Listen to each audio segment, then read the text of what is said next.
आजचा दिवस माझ्या मुलांसाठी जबरदस्त चवीचा आणि आनंदाचा होता. तो कसा काय हे पाहण्यासाठी व्हिडिओ शेवटपर्यंत नक्की बघा आणि त्याला भरभरून प्रेम सुद्धा द्या. प्रत्येक वर्ग दररोज काही ना काही बेत आखत होते. कोणी चटपटीत भेळ खाऊ घालत होतं, तर कोणी गरमागरम इडली सांबर, कोणी पावभाजीचा बेत आखत होतं, तर कुणी या उन्हाळ्यात गारव्याचा थंडावा देऊन जात होतं. मग या सगळ्यात माझी मुलं तरी कशी मागे राहणार?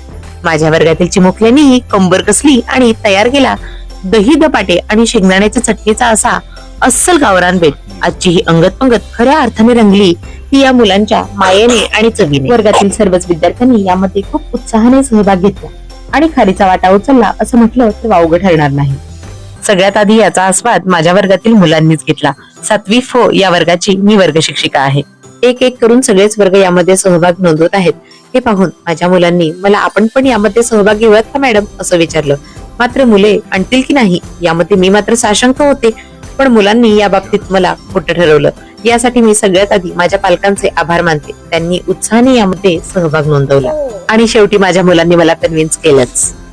मुलांचा पोटोबा तर झाला. आता वेळ आली होती ती म्हणजे सर्व शिक्षकांनी या मेजवानीचा आस्वाद घेण्याची. आणि आमच्या या उपक्रमासाठी विद्यालयाचे सन्माननीय मुख्याध्यापक, उपमुख्याध्यापक आणि पर्यवेक्षक देखील उपस्थित होते. त्यासाठी काही मोजके विद्यार्थी वाढण्यासाठी स्वेच्छेने थांबले होते. मुलांच्या हातची ती चव आणि तो आगळा वेगळा पाहुणचार पाहून मन अगदी तृप्त झालं. माझ्या विद्यार्थ्यांचा हा उपक्रम कसा वाटला कॉमेंट्सद्वारे नक्की सांगा.